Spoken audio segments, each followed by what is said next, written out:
SuperTalk Mississippi media production. The Mid-Delta Auction Company Spring Consignment Public Auction is happening Friday, March 20th in Greenwood. Agricultural, construction, trucks and trailers, and more. Visit www.mdauction.com or call Will Jeffcoat at 662-299-2414. Oh, yeah. Good morning, Mississippi. Everything gonna be all right this morning. Mornings with Richard Cross. Oh, yeah. Here on SuperTalk Mississippi. Woo!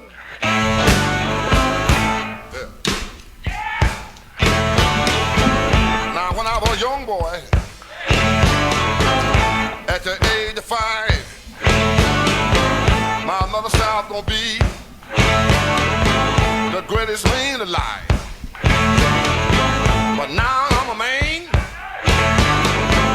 way past 21. Hey, good morning. Welcome in. It is Mornings with Richard Cross on SuperTalk Mississippi. Thanks for joining us, for starting your day with us, wherever you're listening, however you're listening. We appreciate you being here. Mornings is brought to you by Community Bank, online at communitybank.net. Community Bank, rooted in our community. C Spire text line is open to you. The number is 601-879-4395. Give your business the edge with gigabit fiber internet from C Spire.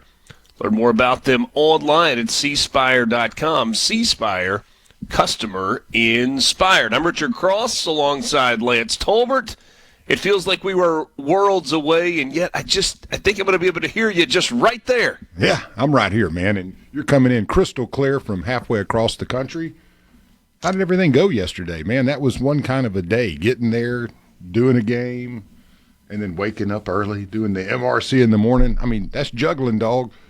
Games tonight. Tonight? Okay, well, good. Yeah. You get some rest. Yeah, then. yesterday was just the get here part of it. I was going to say, that would have been smooth. hectic. Yeah, I kind of have heard story after story of the airports just being a disaster. You've probably seen those on social media, long TSA lines. And I was very fortunate yesterday. Memphis to Dallas was easy. Dallas to Salt Lake City was easy.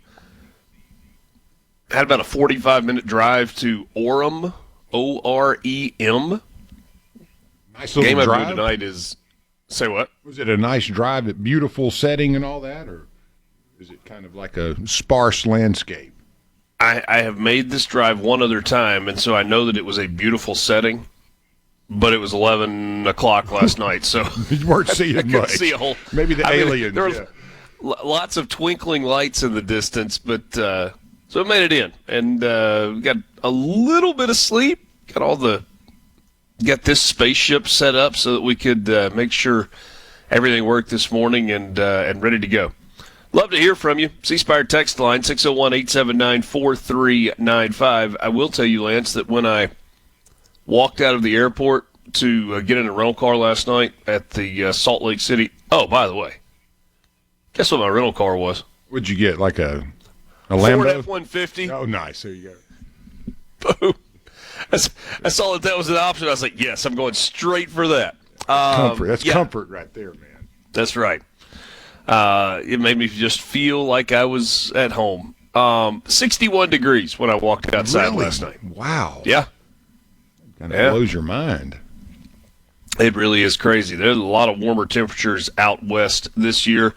It is warming up today at home, though, as well, wherever their home is for you. Water Valley, you're going to be cloudy early with some partial sunshine expected later in the day, with a high near 65 degrees, winds out of the south-southwest at 10 to 15 miles an hour in the home of the Watermelon Carnival.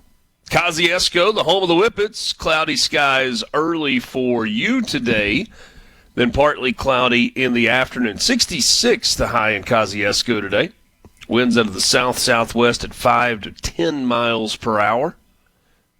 Did you guys play Kosciuszko and football or baseball when you were coming up? The Whippets? Man, yeah. Yeah. Growing up, as we got into high school, though, our districts changed and stuff, so they were a little bit away. But, we ended up having like Neshoba Central and Pearl and all those guys in there. But, the Whippets, they were always tough. They were. And I guess are.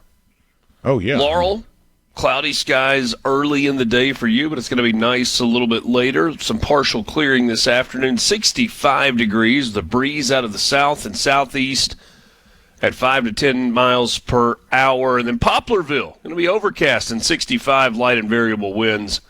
What a difference a day makes after the last couple of days. Although yesterday felt dramatically different than the day before because the wind just settled down a little bit. It was pleasant yesterday, yeah. Yeah, that pleasant. Blustering, icy northern wind just wasn't there. Thank goodness. It was a nice little afternoon. I mean, when you think about what it was Monday across most of the state of Mississippi and what it's going to be tomorrow or Friday across most of the state of Mississippi, North Mississippi going to be 82 on Friday, 84 on Saturday, and 85 on Sunday. And sunshine galore. I don't know what your plans are for the weekend. Just make sure they're outside at some point. Yard list, it's maybe spring cleanup weekend. Maybe it's go soak in some baseball. Going to have a lot of opportunity for that. Today is the 18th of March. It's Wednesday, middle of the week. Queen Latifah was born on this day. American rapper, singer, actress, and producer known for hits like Unity, films such as Chicago, and Bringing Down the House, and her long-running talk show. Queen Latifah is, 56 today? Is that right? I'm doing the math. I'm not doing the... Yeah, that's right. Yeah, 56 today. Adam Levine is 46. The lead singer of Maroon 5 was born in 1979. Massive hits like Moves Like Jagger and Sugar. He was on The Voice for a while in one of those chairs that spins around to the audience. I guess it's actually 47 today. I'm going to stop doing math. That's not great on the air. Lily Collins, English-American actor. She was the star in Emily in Paris, among other movies. Vanessa Williams, born on this day in 1963. The actress and singer famous for Ugly Betty, Desperate Housewives, and is the first black Miss America.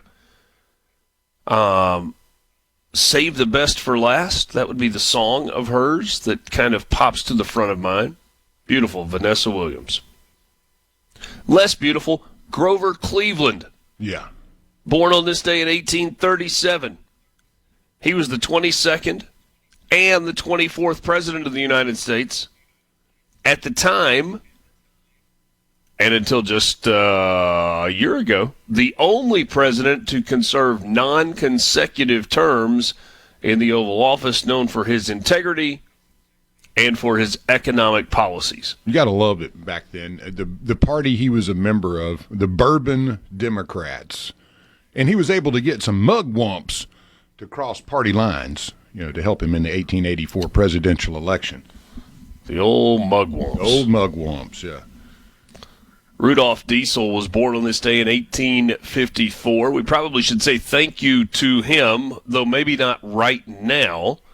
He's the German engineer that invented the diesel engine, revolutionizing transportation and industry worldwide. I'm sorry, I didn't mean to interrupt.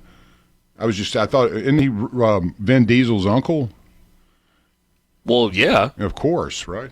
I mean, he was the Fast and the Furious before the Fast and the Furious was a thing. I love it, man. Rudolph apologizes for the nearly $5 a gallon it is taking you to power your diesel engine right now. Is it in? Do you have a diesel, or are you straight up? Yeah, brother-in-law had a diesel, one of the new ones, and man, the fuel efficiency on those things is outrageous. It's incredible, Lord, man. Yeah. I see why you're paying a little more, but it gets so much more mileage. Yeah. Now I've known people that have had the diesel engine in the half-ton pickup trucks, like the. Whether you're talking about an F-150, Chevy, and GMC had those pretty readily available for a while. I don't know if Dodge ever. I think they went diesel in the smaller model. I mean, you'd normally associate that with the bigger truck, but But the guys that I knew, my brother-in-law did that in a truck that he had, and he loved it. He's a big gas mileage guy, too. He goes, man, how many miles a gallon are you getting? I'm like, I don't know. I just fill up when I'm empty. What difference does it make? Yeah, you got to go somewhere. You just got to fill it up. My grandfather used to do that, and it was way before there was a digital readout on the dash. I mean, you couldn't hit the button and move an arrow and see that you were getting 15.3 miles a gallon. I mean, he was notepad, pencil, kept it right there above the sun visor. That's some real... Notating how big his gas tank was, how much he put in, and then he could tell you, I'm getting 21.6 a gallon right now. I'm like, that is fantastic. What are you going to do when it runs out? Oh, you're going to fill it back up? Yeah. Me too. Yeah, I almost ran crazy. out of gas this morning coming in. I think I'm going to have to push it over to the gas station when I leave today. Uh-oh. Yeah. Well, there are close options around you. They're right there. Be a good workout. No traffic there either. No, none. John C. Calhoun, an influential American politician that served as the vice president, secretary of state, and a senator. Key figure in the debates over states' rights and slavery. Back with you after this. Mornings with Richard Cross, Super Talk, Mississippi. I'm letting go of all my trouble. I think I'll be right here to stay. Well, the water keep churning while my poor heart is burning. Muddy water, take my pain away.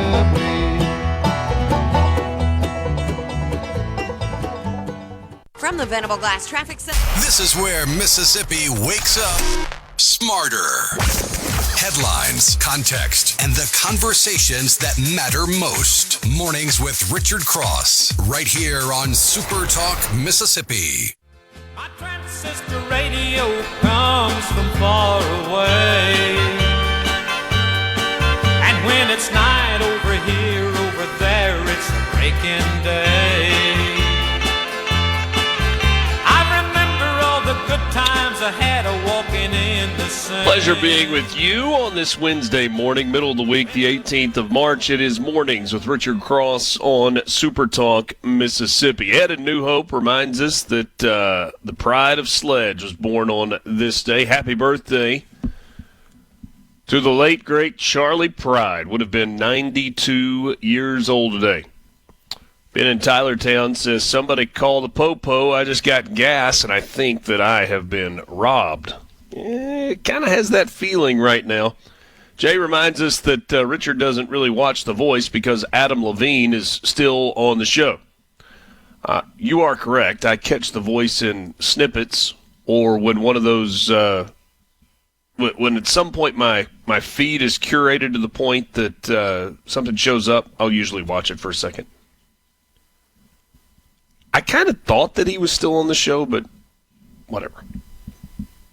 So, clearly, Jay, you do still watch The Voice. One other famous birthday today, 1869, Neville Chamberlain was born.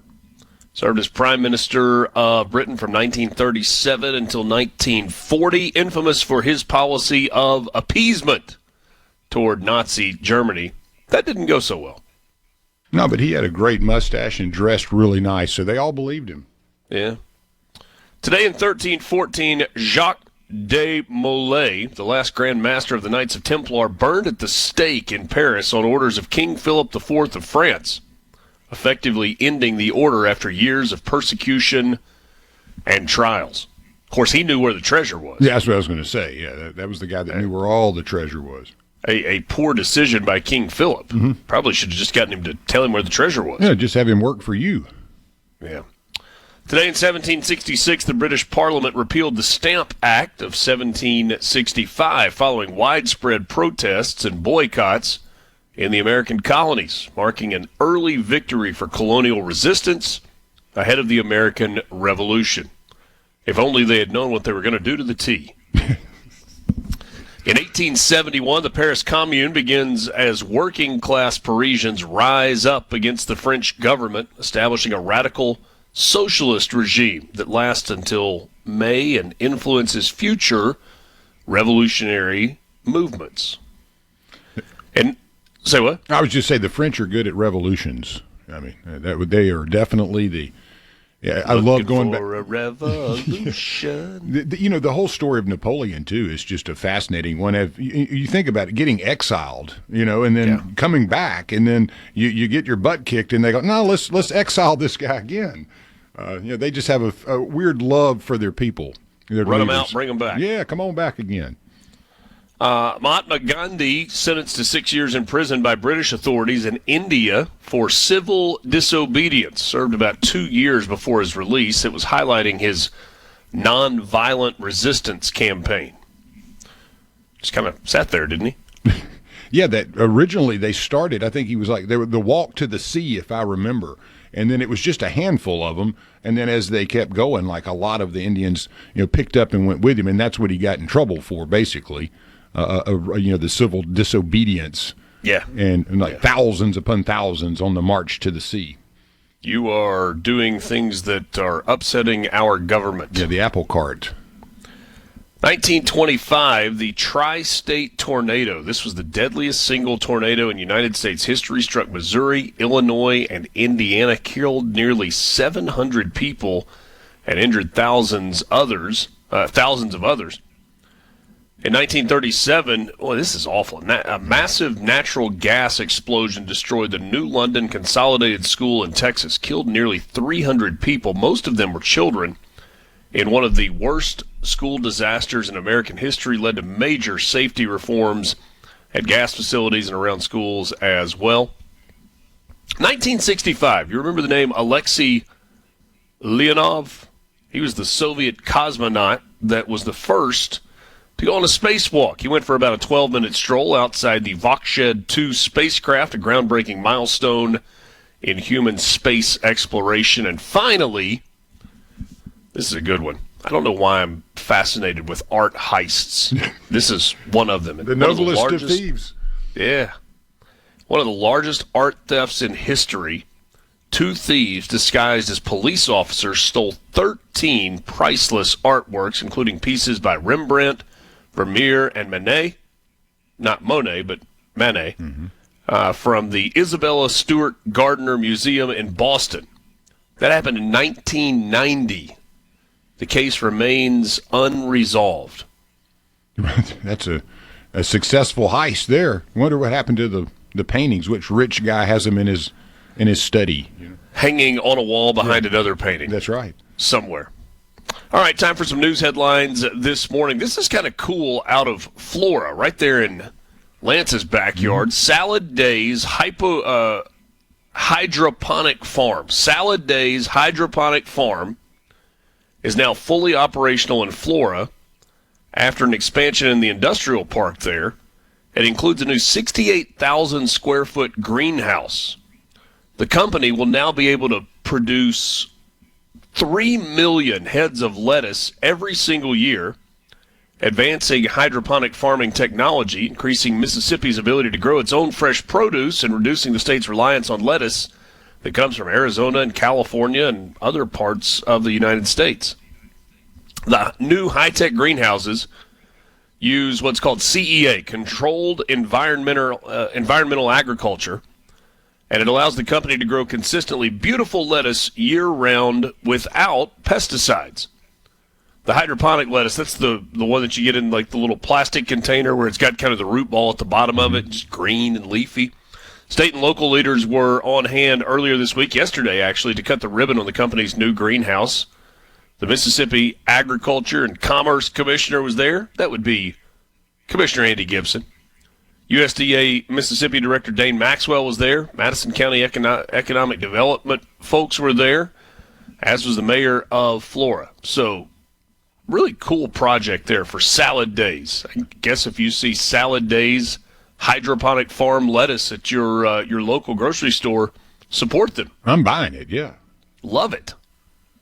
That's a really cool. I've always been fascinated with hydroponic growing as far as, why we don't see more of that inside. You don't get the pesticides, you don't get the pests, the weather problems, all that. Obviously 68,000 foot square greenhouse facility is probably one of the barriers to entry there, but it does seem that it would be an extremely unique and profitable way in the long haul to grow things like lettuce year round. There are other leafy things that some people have tried hydroponic growing with. Oh, of course, yeah. I mean, the University of Mississippi, they were the kind of pioneers of that. Yeah. The Waller Lab. So as a fundraiser there, I got to learn a lot about that. It was really cool stuff, seeing it growing in these pellets, basically, instead of any kind of soil. It'd just be a ceramic. Legislation aimed at making Mississippi universities more competitive in college athletics by exempting name, image, and likeness deals for student athletes from state income taxes not going to become a law in our home state. During a meeting yesterday, the Mississippi Senate's Finance Committee elected not to take up the bill. It was a House-approved measure that allowed student athletes to strike NIL deals, and they would not have had to pay state income tax for it. A controversial proposal that garnered mixed reactions from the public. Your reaction was not terribly mixed, at least not anecdotally on the C Spire text line. You were not a fan of that, at least for the most part. There's some of you that said, hey, why not? If it makes you more competitive, go for it. But there were a lot of people that were like, hold on a second, this doesn't make any sense. A college student making somewhere between, I don't know, $50,000 and $5 or $6 million a year in NIL money, they don't have to pay tax on it, but I have to pay state income tax? The House did have an ally in Republican Governor Tate Reeves. He is a staunch opponent of income taxation, an opponent of the income tax, period, as many others are in the legislature. Tate Reeves said that eliminating what he calls a tax on work would allow the Magnolia State to catch up or to surpass some of its other southeastern peers on and off the field. He said this: our college athletics is important to us, being competitive and ensuring that we don't have laws on the books that make it to where our universities are at a competitive disadvantage. I certainly understand the thought process, but my view is we shouldn't have any income tax on anyone. We've been pushing for that for years, and obviously we are in a year 2 of House Bill 1, which is leading to the gradual income tax removal for all Mississippians. The people that were kind of for it were like, hold on a second, these student athletes contribute in ways that maybe regular folks don't in terms of economic impact, but it matters not because that bill is dead. Bryce Wiggins is trying to revive a bill that he talked to us about a couple of weeks ago. Tell you about that on the other side. Then we'll get to your morning sports update, brought to you by Pearl River Resort. Mornings with Richard Cross, SuperTalk, Mississippi, just after 6:30. Thanks for being with us.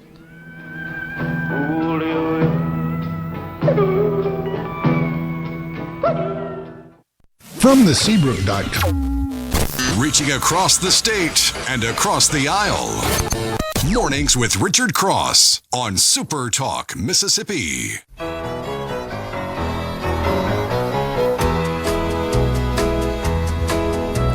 Whenever I chance to meet some old friends on the street, they wonder, how does a man get to be this way? I've always got a smiling face, anytime and any place. And every time they ask me why, I just smile and say, what you gonna do? You've got to kiss an angel good morning and let her know you think about her when you're gone. One Mississippi lawmaker is planning to revive an effort to make civics a requirement for high school graduation. Senate Bill 2292, after passing through its originating chamber with unanimous support, did not make it out of the House of Representatives Education Committee ahead of a major deadline. The measure to serve to require high school pupils, it's an underutilized word, we go with students more times than not, pupils in high school would have had to take civics before turning their tassel at graduation. This was the bill that Bryce Wiggins talked to us about, the senator from Pascagoula, a few weeks ago. While it may be dead at the moment, it could be revived via a bill that is still alive in the state capitol, something that we talked about yesterday. The old strike all on an existing bill that's not going to make it and reinsert the language. Senate Bill 2292 not making it to a floor vote in the House probably was a result of some of the infighting, the bickering, the back and forth, especially on education, that has happened during this legislative session. The civics curriculum, according to Wiggins' proposal, would serve to teach history, heritage, and civic life in the United States, and especially in the state of Mississippi. Students would learn more about the U.S. Constitution, basic principles of democracy, the duties of each branch of the federal government, along with separation of powers and a huge emphasis on how government works at the local level. But that, at least for now, is dead in the legislature. For now, we'll see what it looks like on the backside of this, and if we were to end up in a special session, might this, because it is education related, be back on the table? I don't know. We'll have to wait and see. And final news headline this morning: a Rankin County deputy has been released from a local hospital after being struck by a vehicle while directing school traffic. The unidentified deputy, who is the resource officer assigned to McLaurin schools, was hit around 7 a.m. yesterday morning. He was transported to a local hospital by ambulance. Later released, he is reportedly recovering at home. Highway Patrol is investigating the incident. I feel like this story is happening too often. The death of an officer in North Mississippi that was a traffic director. So, just common sense here. If you're taking your kids to school in the morning, slow down and be careful. And sometimes you get those weird spots where the sun is shining through the trees and it feels like it blinds you. Just be aware. Oh, please be aware of what is going on around you. Baseball action from yesterday. It's time for your morning sports update, brought to you by Pearl River Resort. Find them online at pearlriverresort.com. Pearl River Resort, home of the Dancing Rabbit Golf Club. Last weekend would have been a great time to be on the golf course. Monday, yesterday, less so. But, man, from now through the end of the weekend, it is going to be spectacular, absolutely spectacular from a weather standpoint. You can book your tee time at Dancing Rabbit Golf online at dancingrabbitgolf.com. Dancing Rabbit, part of Pearl River Resort. Had baseball games that were moved up, a couple of them yesterday, to avoid some of the frigid overnight temperatures. The Ole Miss baseball team jumped out to a big lead. An early home run from Tristan Becerra. Another home run from Tristan Becerra proved to be the difference as Ole Miss won 9-5 yesterday over Austin Peay. The Rebels led 7-0 after 2 innings, and they held on for the win. Mississippi State needed just 7 innings yesterday, a run rule victory, 17-1 over Jackson State. Had a bunch of guys that played, a bunch of guys that got into the action. And Lance, I was curious, so I was going through the box score, and I was, all right, how many home runs did they hit? 0. You score 17 runs and do not hit a long ball. They were running them around the bases. It was like a merry-go-round yesterday for Mississippi State. Bulldogs are at home this weekend. They host Vanderbilt. Ole Miss is at home this weekend. The Rebels host Kentucky, and that series starts tomorrow night. So Thursday night, 7 o'clock first pitch for that ball game, then 6:30 on Friday night, and a Saturday game at 1:30. Southern Miss went to Biloxi yesterday for a second-round matchup, or second-time-around matchup with Nichols. It worked out better for Southern Miss this time, beat the Colonels of formerly Nichols State 4-0, and kind of got back in the winning ways. So all three baseball teams, Ole Miss, State, and Southern Miss, a little better taste in their mouth after the weekend in which they all three lost series on the road. Southern Miss back home this weekend with Troy coming to Hattiesburg. Rest of the SEC yesterday in baseball, a couple of scores, I suppose, of note. Indiana beat Vanderbilt 5-1. Georgia got a 3-run home run in the bottom of the ninth inning for an 8-5 victory over Citadel. Charlotte beat South Carolina 11-8. Tennessee, no trouble with Eastern Kentucky, beat them 10-3. A top 5 matchup yesterday afternoon on the Plains. Number 3, Georgia Tech at number 5, Auburn. And it was number 5 who came out on top. Auburn winning 9-2 over Georgia Tech. And Auburn kind of blew it open in the middle innings of that ball game.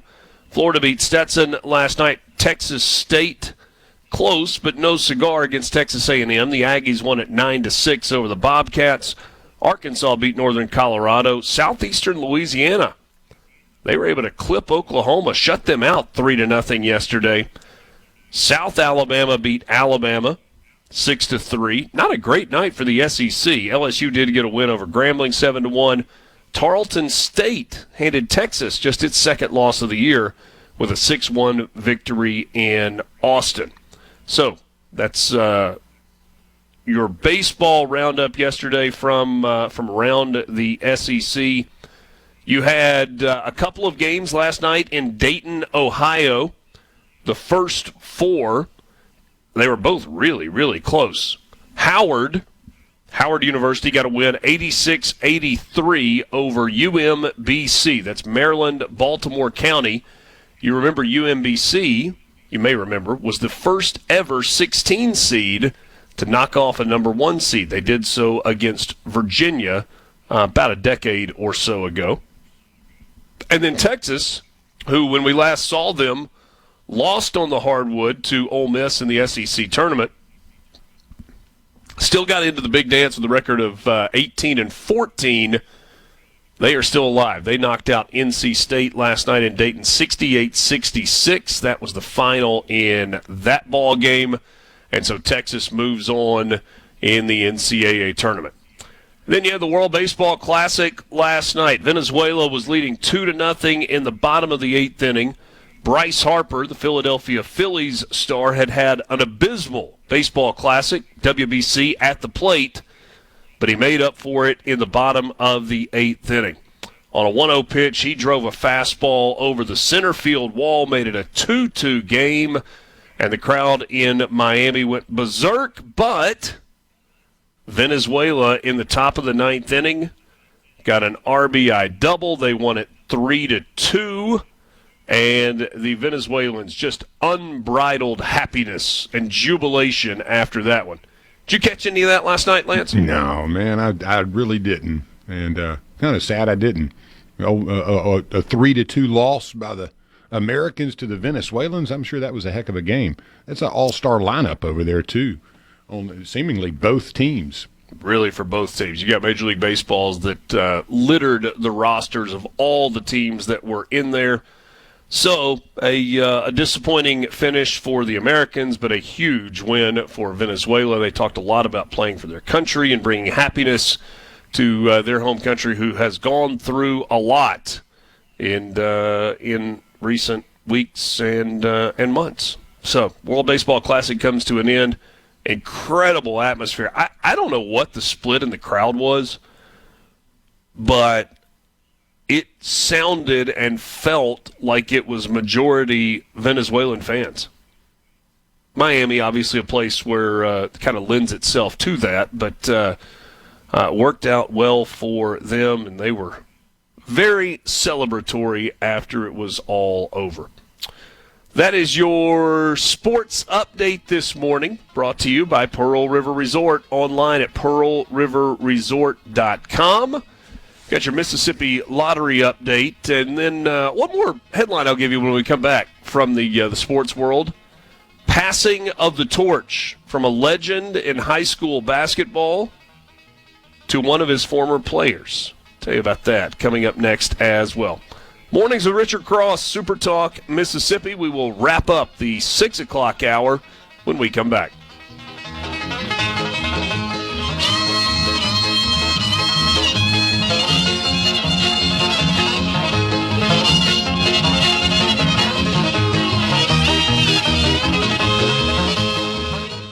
From the Venable Glass Traffic.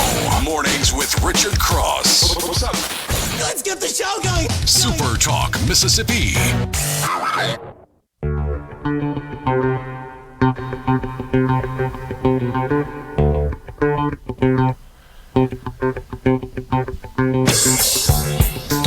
this morning for your Mississippi Lottery update, brought to you by the Mississippi Lottery. You can find them online at mslottery.com, and of course download the Mississippi Lottery app. It is free. It is available to you.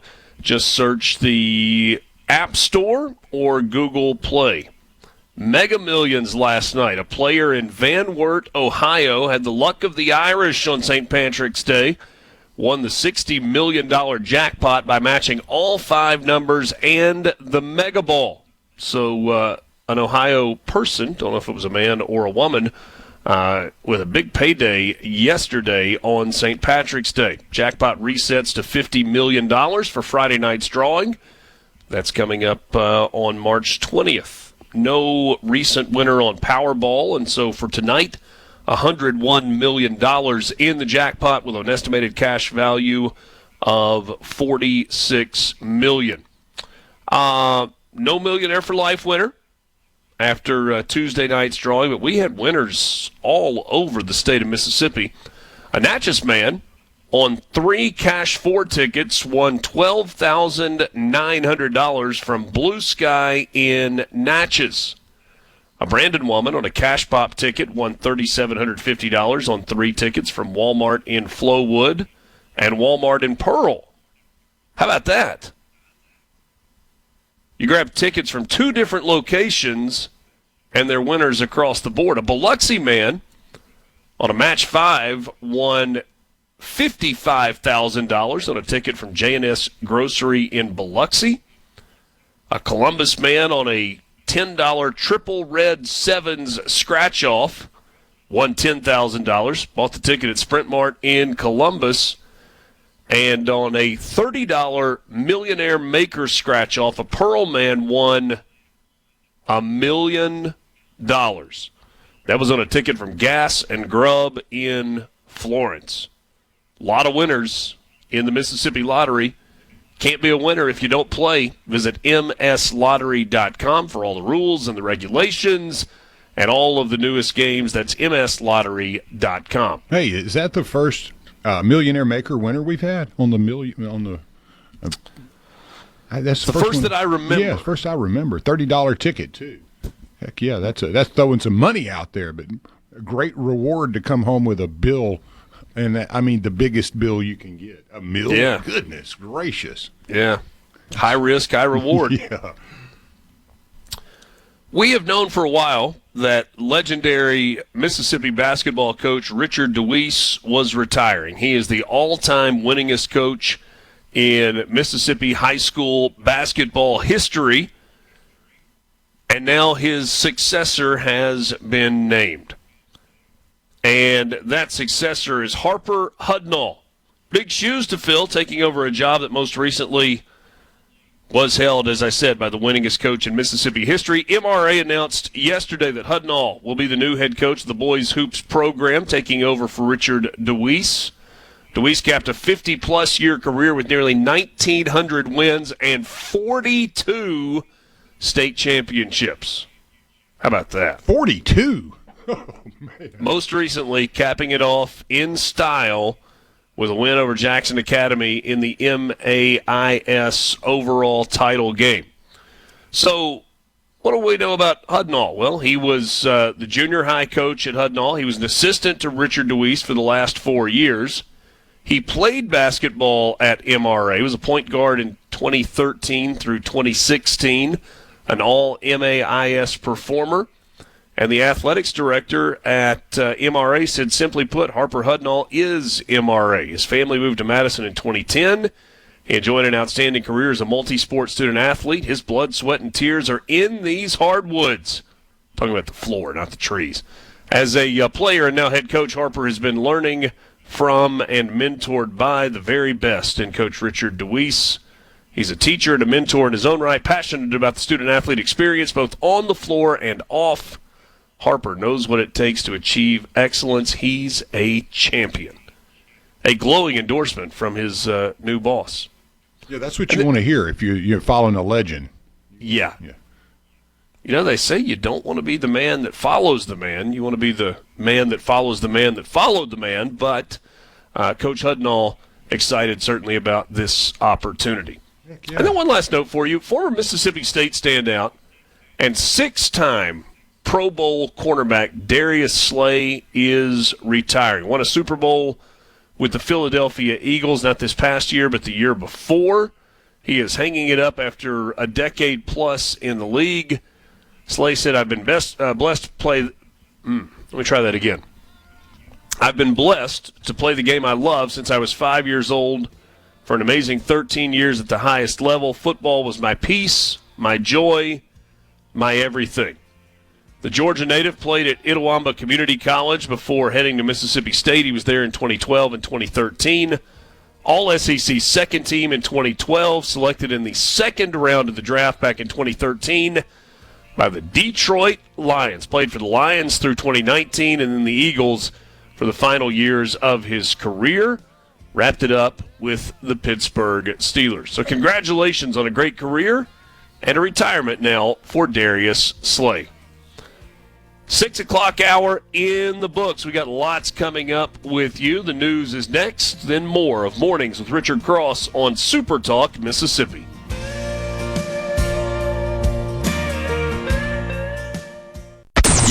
The views and opinions expressed by the hosts, guests, and callers on this show are not the opinions of TeleSouth Communications, its management, or advertisers.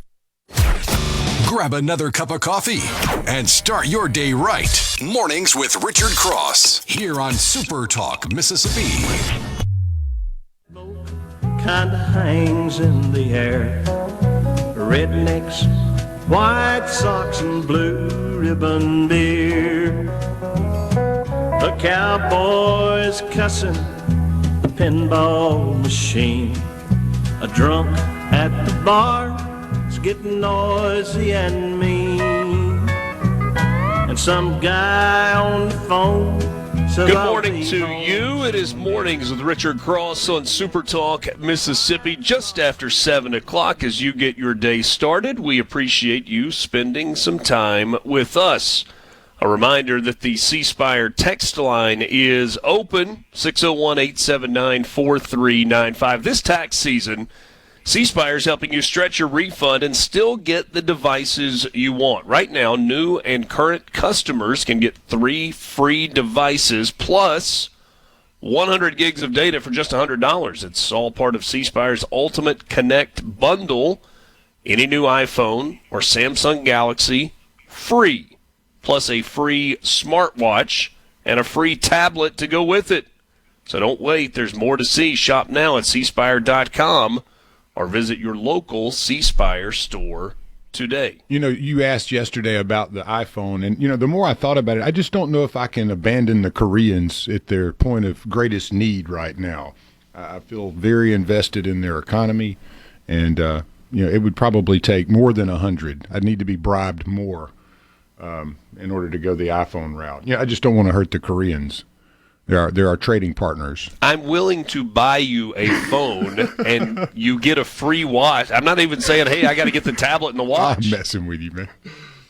I was just waiting all day long with bated breath for you to text me that Venmo information so I could get rid of the stupid green bubble. I wasn't going to mess with you on the road, man. We'll deal with all that. But no, it's a good deal. It really is. And I need to spend the time and go upgrade. I really do.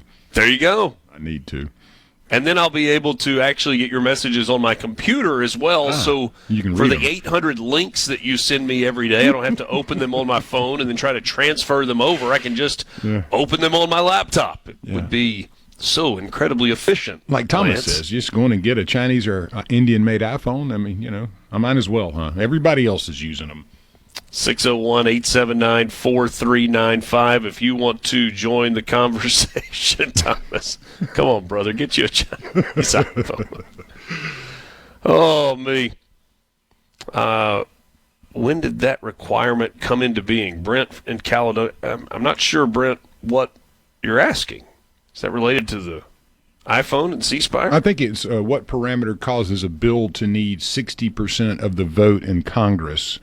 And when did that requirement come into being? I think that's what he's referring to on the 60 8% of the vote, and maybe he's referring to the SAVE Act. I'm not sure either on that. Let's see. Did you see that this message that Ron sent us? He said Rudolph Diesel also mysteriously, if you missed, we were running through some birthdays, and Rudolph Diesel, the inventor of the diesel engine, was born on this day. Ron says that Rudolph Diesel also mysteriously disappeared off a cruise ship. Some speculate that he secretly defected from the Germans. That'd have been a smart move. Yeah. Yeah. Hey, and back to the question there, a 60-vote threshold in the U.S. Senate, known as cloture, is required to end debate and prevent a filibuster on most legislation. So that should answer the question there. There you go. I'm not going to lie. Thinking about having to switch everything over to an iPhone makes me anxious. I do believe it would make business easier. Was that your message? No, I didn't send that. No, somebody actually is a kindred spirit. Yeah. Stay strong, my droid brother. Stay strong. There you go. I love it. Show's presented every day by Community Bank, online at communitybank.net. Check them out, our friends at Community Bank, locations all across the state of Mississippi, and a lot of good stuff happening at Community Bank. They're more than just a place to manage your money. They're your neighbors, your partners, and your trusted financial advisors dedicated to customers, to our customers, committed to your success, and always here when you need us. Community Bank, rooted in our community, member FDIC. We're going to get into a conversation coming up in the next segment about Iran a little bit. Some interesting either late night or early morning rumblings, meanderings from the President of the United States when it comes to the Strait of Hormuz. But an update on a story first from this last fall. You may remember that in the wake of the murder of Charlie Kirk, coincidentally just a couple of miles from where I sit right now. So I'm in Orem, Utah today. I've got a basketball game tonight. Utah Valley is playing George Washington as part of the NIT. And I hope to... is it morbid if I want to go find the spot on campus where that happened and just see it for myself? No, I mean... Or is that kind of like going to Delay Plaza? I mean, not comparing the two deaths, but in terms of, like, people visit and look and, like, take it in Dallas, where JFK was shot. I may do that today. I'm not entirely sure. How far off is it from where you are? 20, 30 minutes, or? Oh, no. I'll be on campus. Oh, it's the same campus. Okay, good. Yeah, Utah Valley is where he was having the rally. That is, yeah. The TPUSA rally. Yeah, I would go check it out if I was there, definitely. Yeah.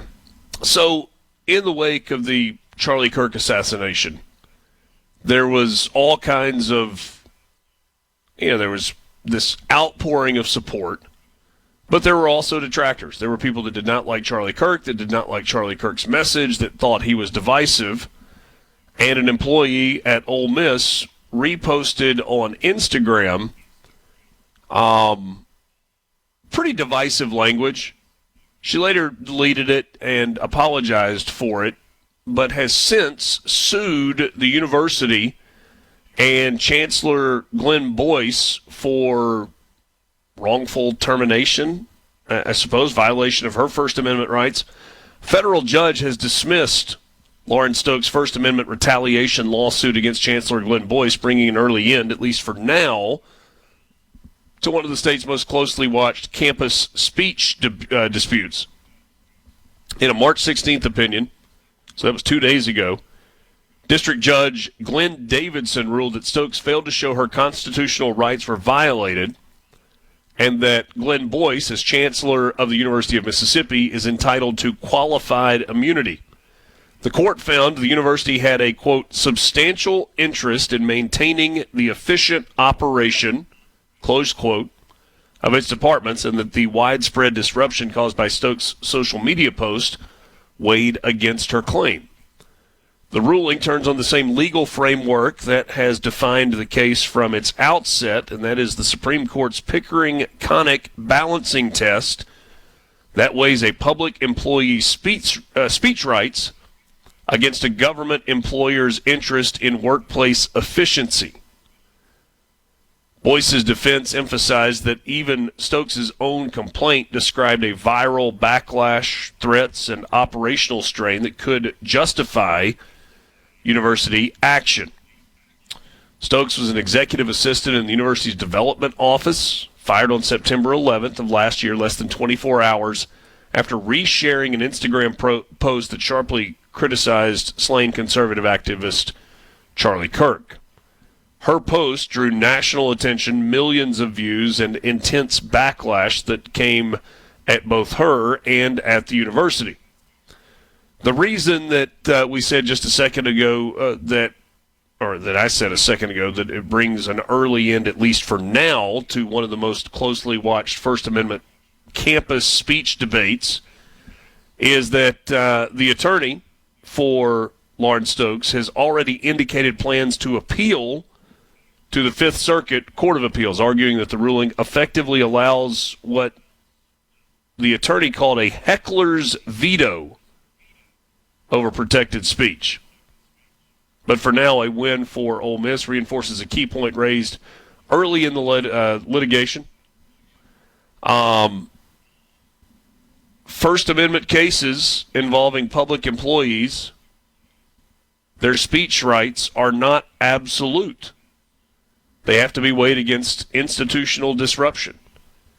And one of the things that we talked about, I think in pretty great detail, back in mid-September, was the fact that freedom of speech is not the same thing as freedom from consequence. Your speech, your actions do have consequences, and in this case, that consequence was termination of employment. So we'll see where this goes, if indeed it is appealed to the Fifth Circuit, and what happens next. Mornings with Richard Cross, SuperTalk, Mississippi, streaming at supertalk.fm, presented by Community Bank. So what's going on in Iran? Are we any closer to the end? We're back with you after this on MRC. From the Venable Glass. Take a deep dive into the news and debates driving the day, all on your ride to work. Mornings with Richard Cross, Super Talk, Mississippi.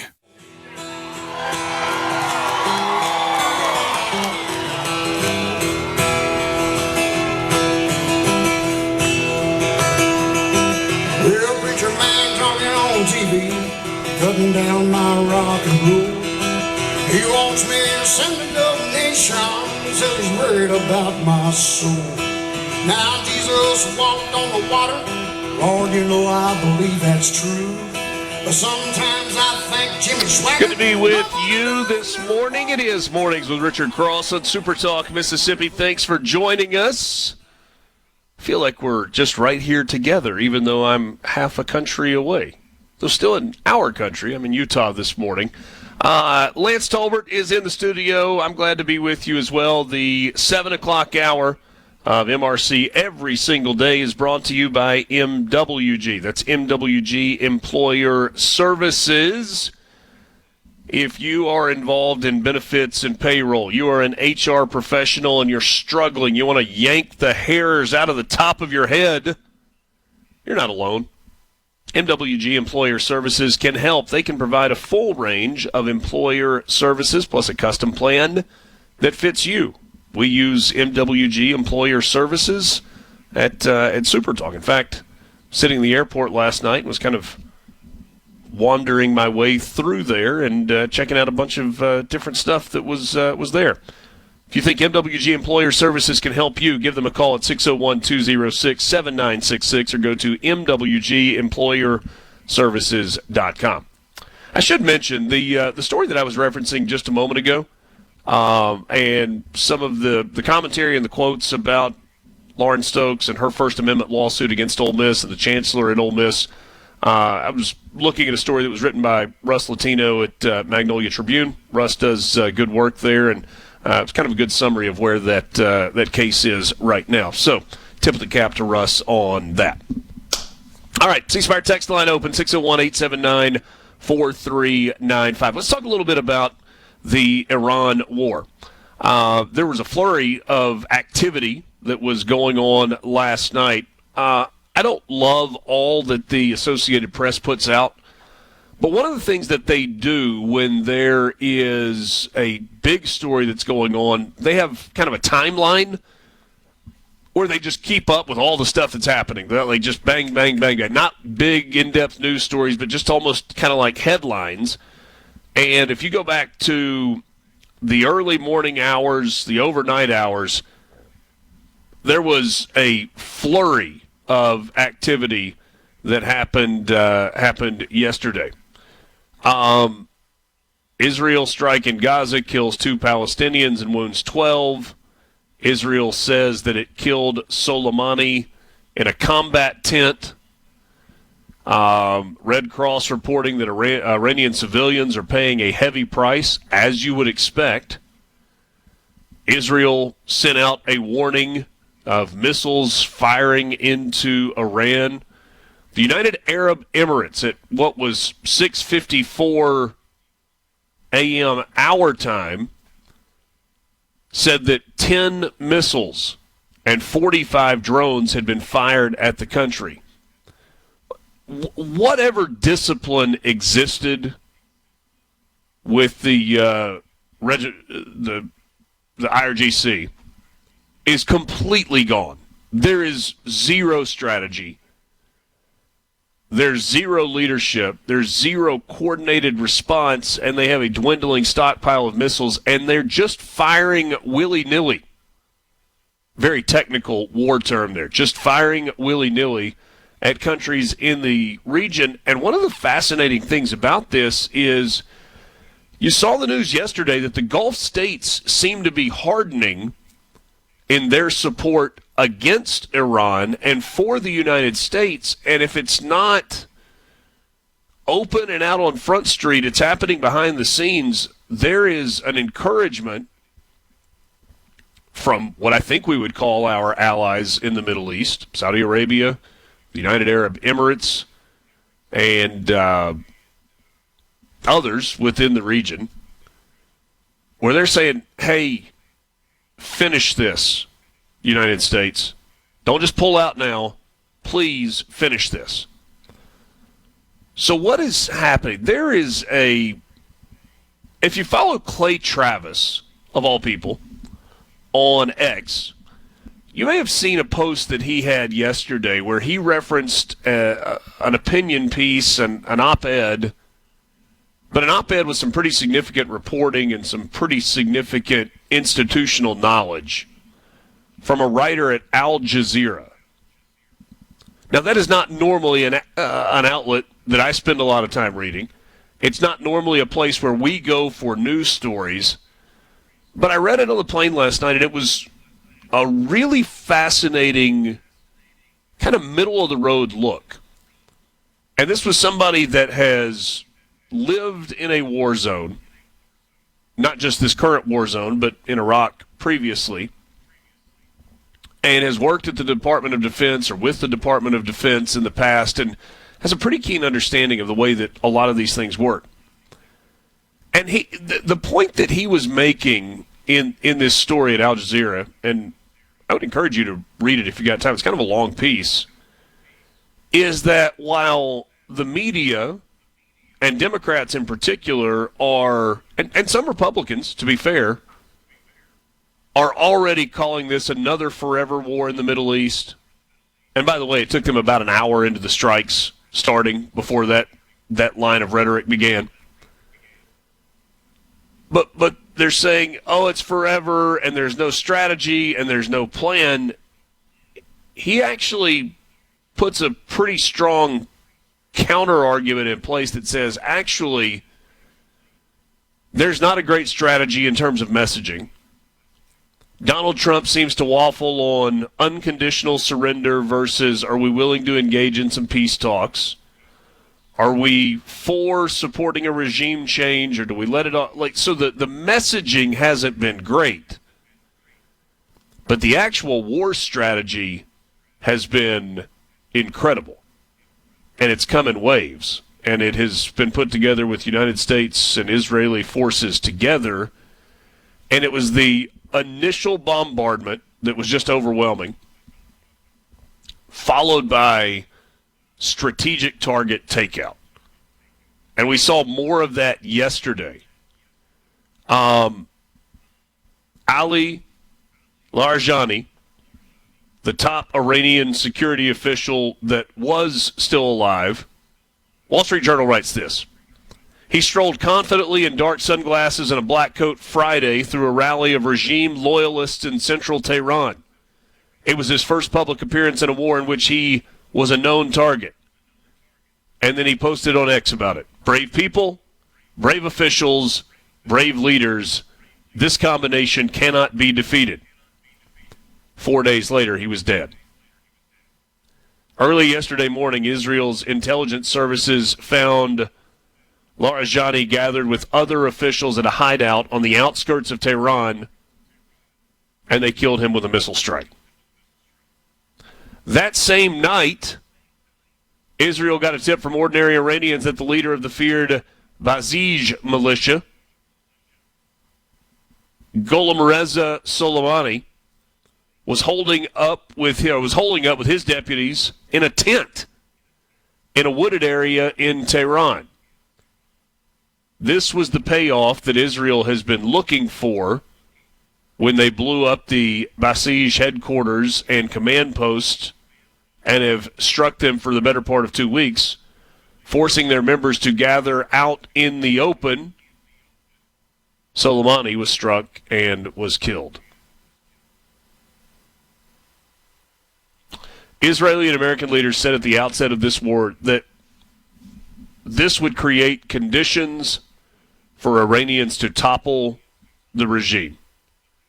And the killings early Tuesday, followed by the Israeli announcement a day later that Iranian intelligence minister Ismail Khatib has also been killed, were milestones in that campaign made possible by the fast accumulating damage from airstrikes and a growing harvest of intelligence about possible targets. I've said this before, I guess I'll say it again. The intelligence agency Mossad, which is Israel's CIA, those are the baddest dudes on the planet. And they do intelligence differently than anybody else on the planet. Lance, you talked about it yesterday. Might we figure out a way to get some weapons in the hands of the people that need it to allow for an overthrow of the regime? These Mossad agents are embedded. Ooh. I don't want to mess with those dudes at all. No, not at all. They seem to be about 2 or 3 steps ahead of every move that the IRGC is making. And that should make you worry if you're in the IRGC. What's left of it? And the bombing, the strategic takeout of targets is absolutely having a cumulative effect on whatever leadership is remaining. And there's not much leadership remaining at this point for the IRGC. And you can look at one of those, almost like a most wanted poster. I was looking at one last night. 30 political and military leaders from the IRGC have all been wiped off the face of the earth. From the Seabrook. This segment of Mornings with Richard Cross is brought to you by Covington County Hospital in Collins, where your health matters. From Duck Hill to Alligator, Mississippians start their day the right way. Mornings with Richard Cross on SuperTalk, Mississippi.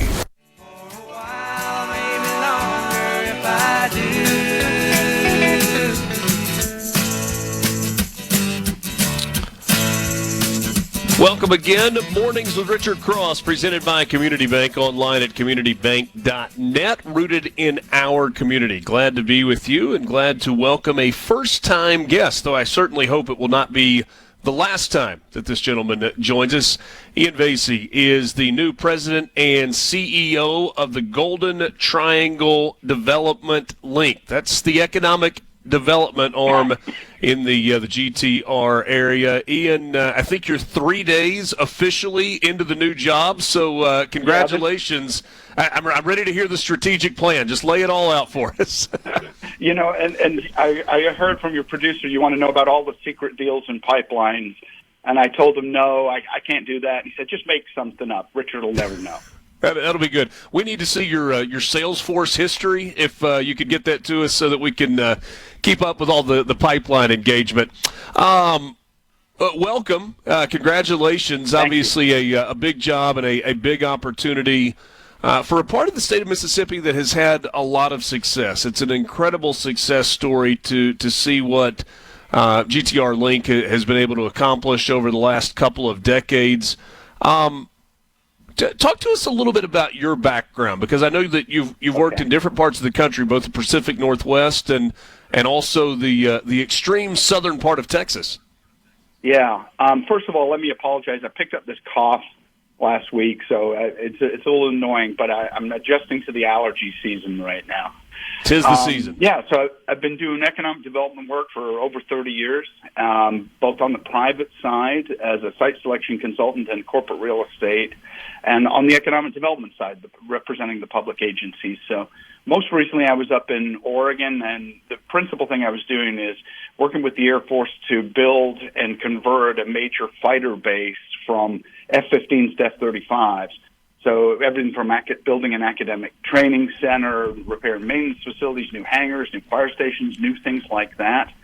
And, basically a very large job creation project up there. But before that, I was leading the economic development group in Corpus Christi, Texas, and the South Texas region, and was able to do some significant projects there, including some you might be familiar with here, landed the Steel Dynamics $3 billion plant there, and the largest deal in America in 2018, which was an Exxon and SABIC being the Saudi Arabian Basic Industries Corporation plastics facility. So, and a Tesla lithium ore facility, liquid natural gas facility. So some significant projects that, we had to build a team, put the assets in place, build the infrastructure to be able to do it, and then go out and start landing some of those projects.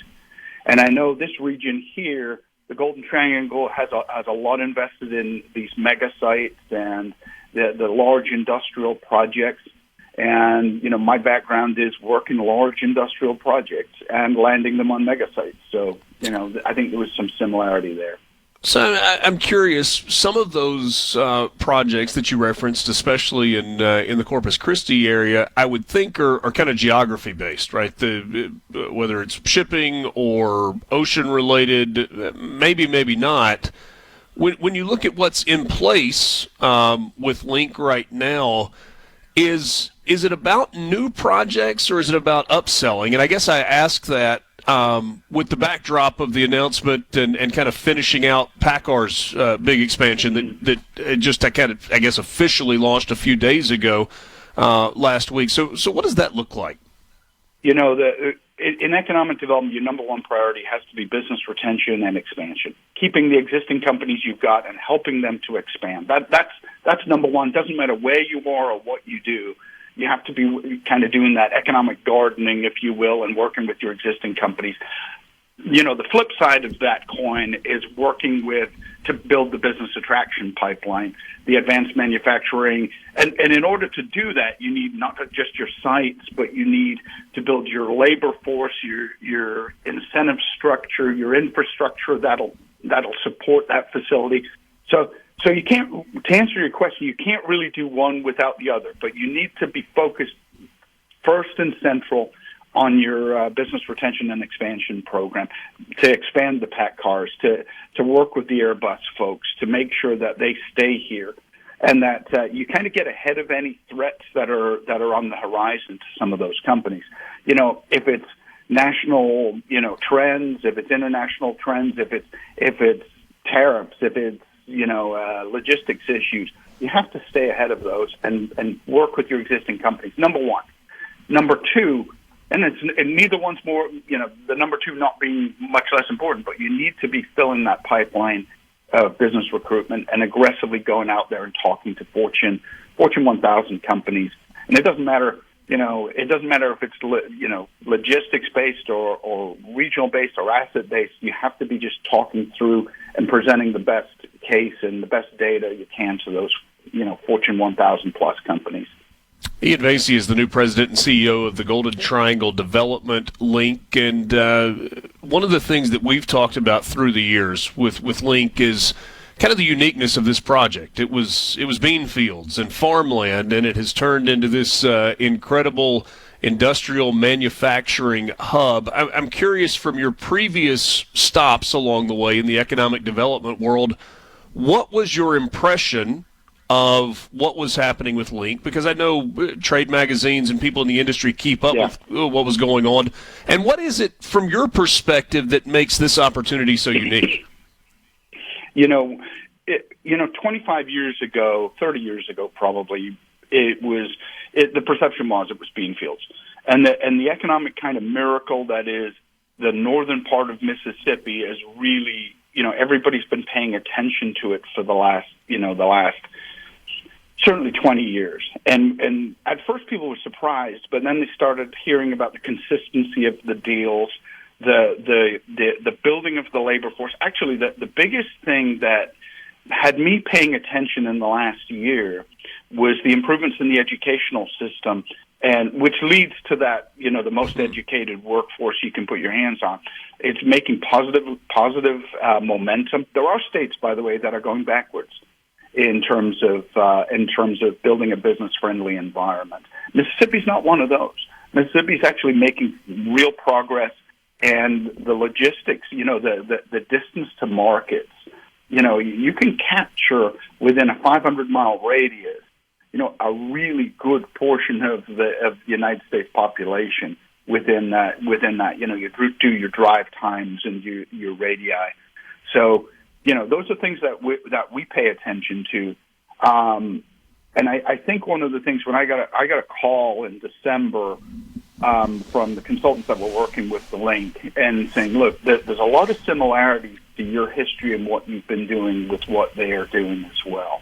So that's where I really started kind of drilling down and looking at the cost factors in the market. What are your competitive advantages? What are the trends? Is there an interest? By the way, one of the biggest things that I'm still surprised at, and I'm really happy about, is the interest in economic development here in Mississippi. It's a major league sport, if you will.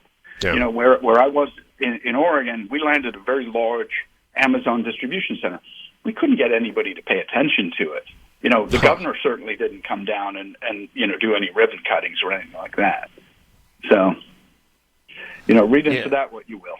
Well, and you look around, and there has been win after win after win, and there are a lot of parts of Mississippi that are trying to replicate what GTR Development Link has done as well, with community partnerships and regional partnerships. I'm curious, when you come into an entity that has had success but also is looking to take its next step, what is the balance for you in kind of shaking things up versus let me learn for a little while how things have been done and how we might be either more efficient or even better going forward?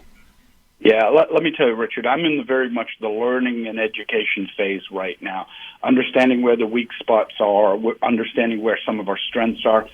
I also don't want to fix things that ain't broke, if you will. Yeah. So I want to continue on some of that momentum. I'm also one of those guys that, when you really boil it down, I'm a Moneyball economic development guy. If you're familiar with the book and the movie, it's how do you position yourself to get on base, to get those wins? How do you focus your efforts in places where you're going to have a high win percentage? Those are some of the things. I'm very much data driven. Personality, in economic development 40, 50 years ago was, a guy with a smile and a shoe shine and trying to talk a company into doing something. The reality now is major companies do a lot of analysis. You're straightforward with them. You give them the accurate information and the best data you have, because they're going to find it out by themselves. They're going to figure out what the data points, what the strengths, the weaknesses are. And as long as you all understand where your weaknesses are, and then how can you address some of those, whether it's, is it a housing issue? Okay, let's start looking at how do we get more houses built? Or is it and housing, by the way, is a challenge in a lot of markets, both the availability index and the affordability index. Ian, we're up against a break. Can you hang with me for a couple of more minutes, and let's wrap the conversation up? Absolutely. Outstanding. Iain Vasey, he's the new president and CEO of the Golden Triangle Development Link. We'll take a quick time out. We'll wrap up the 7 o'clock hour with you. Mornings with Richard Cross, SuperTalk, Mississippi. We're back right after this. From the Venable Glass. Morning, Mississippi. You're starting your day off right. Welcome to Mornings with Richard Cross here on SuperTalk, Mississippi.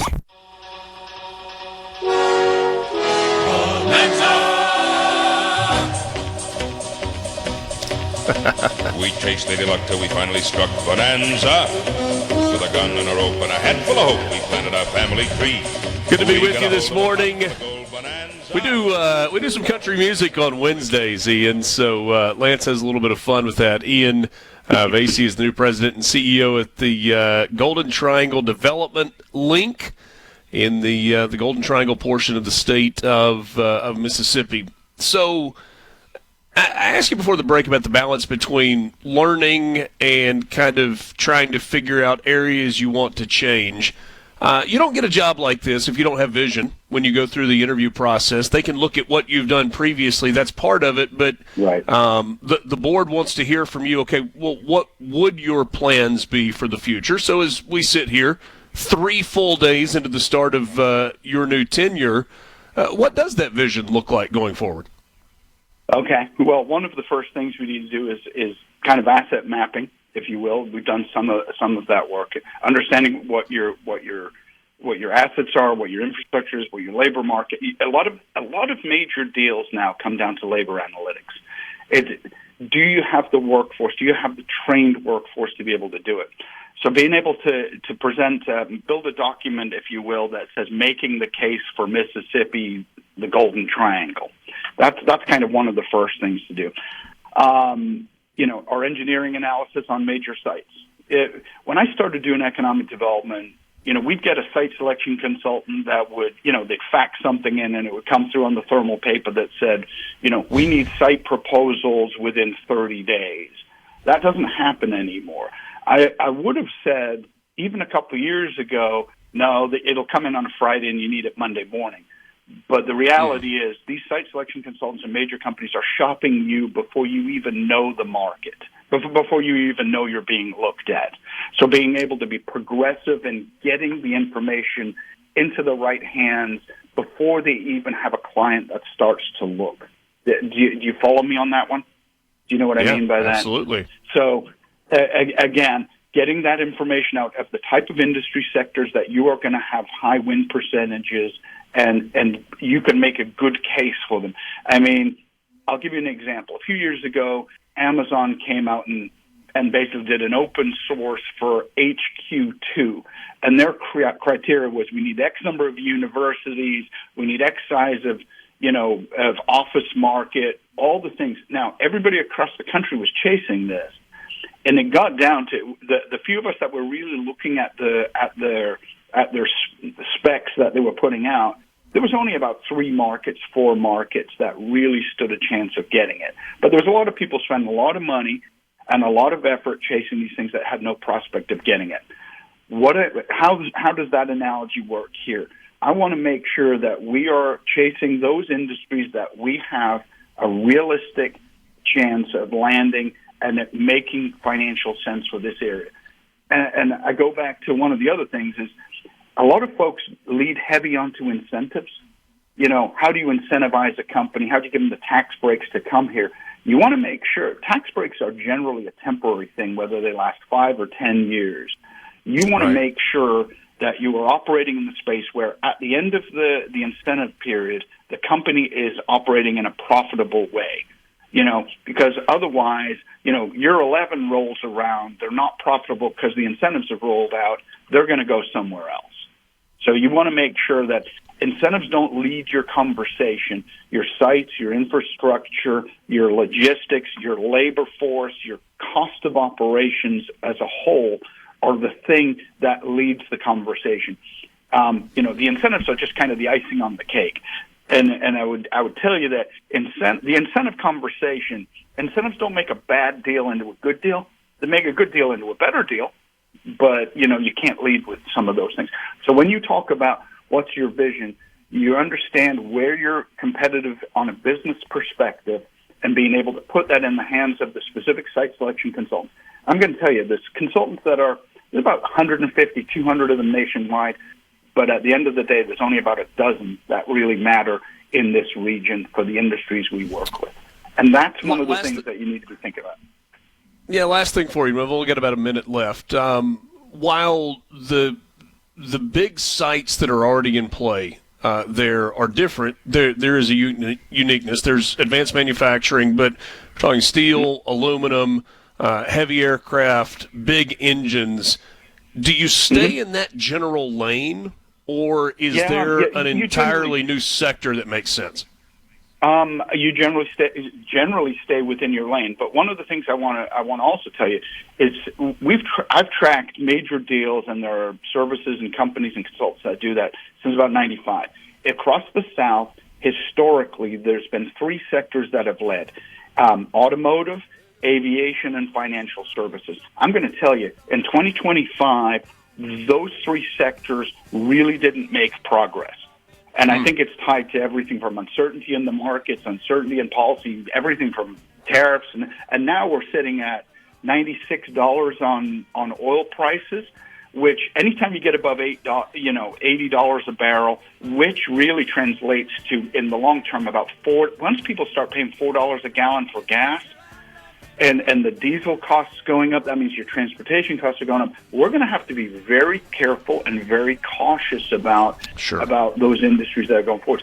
And one thing just to leave you with is got 5 seconds. The biggest sector that's been growing in the South is data centers. I'm still very, very cautious about these data centers. You want to know what's being said in the halls of the Capitol? You're in the right place. Mornings with Richard Cross continues on SuperTalk, Mississippi.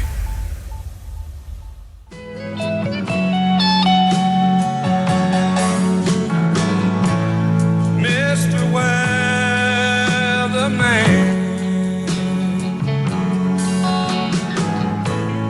what is your forecast? I need a major change. Good to be with you on this Wednesday morning as we roll into the 8 o'clock hour. Today is March 18th. This is Mornings with Richard Cross on SuperTalk, Mississippi, presented by Community Bank. Online at communitybank.net. Community Bank, rooted in our community. At Community Bank, we're here for every part of your financial journey. Looking to manage your personal finances? Our banking services make it simple, secure, and tailored to you. Ready to grow your business? We offer expert guidance and custom solutions to help your business thrive. Dreaming of a new home? Our mortgage specialists are here to make the process seamless, all designed with you in mind. We're more than just a bank. We're your partner for life's biggest moments. Community Bank, rooted in our community, member FDIC, equal housing lender. Richard Cross, Lance Tolbert with you. Thanks for joining us. Middle of the week. Weekend will be here before you know it. And, man, is it going to be good from a weather standpoint. We're talking upper 70s, lower 80s, and abundant sunshine across the state of Mississippi. Start planning now. That old everybody's working for the weekend song, you know, Lance, it was on to something. It was on to something. Later today, a reminder that Middays with Gerard Gibbert will be at the Westin in downtown Jackson. He'll be there for the Madison County Business League and Foundation, along with Pracon Global Investment Group's annual luncheon with keynote speaker Lieutenant Governor Delbert Hosemann. You heard from Delbert Hosemann yesterday. here on the program. Covered a lot of ground with him and always appreciate his time. I will tell you that coming up about half an hour from right now, we will be joined by Penny Randall. She is the Public Affairs Officer for Naval Air Station Meridian. The Wings Over Meridian event is coming soon, and we'll get an update from the base. So look forward to that. Nothing really to add to this other than just, did you see the news? Hard to imagine the load that Susie Wiles is currently carrying. She's the White House Chief of Staff. She is the gatekeeper for the President of the United States. And let people know just a few days ago that she has been diagnosed with early-stage breast cancer, but plans to continue working through her treatment, retaining her place as one of President Donald Trump's closest aides during this period of political turbulence. She's 68 years old, announced on Monday that she's been diagnosed over the previous week, gave no indication that she was going to pull back from her work at all. Susie Wiles said this: nearly 1 in 8 women in the United States will face this diagnosis every day. These women continue to raise their families, go to work, and serve their communities with strength and determination. I now join their ranks. Donald Trump described Susie Wiles as one of the strongest people I know and said that her prognosis is excellent going forward.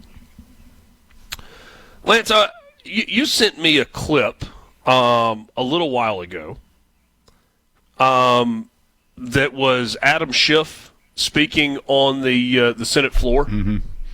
Can we play that? Oh, let me find it. Hold on a second. Yeah, you sent that to me just a little bit ago. Republicans are moving forward with debate, finally, on the SAVE Act, the Save America Act, which is the voter ID and proof of citizenship bill. I don't know if it's perfect legislation, but there is so much transparency with Democrats in particular on this. Adam Schiff and Chuck Schumer and others in the Democrat Party they can't go 30 seconds without yelling, Jim Crow, Jim Crow, Jim Crow.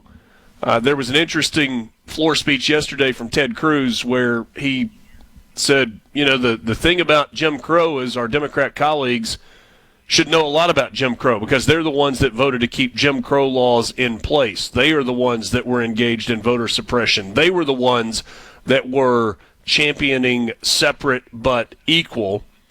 And then we get this, I guess this was last night, from Senator, I'll use that term loosely in this case, Adam Schiff. Which brings me to the so-called Save America Act.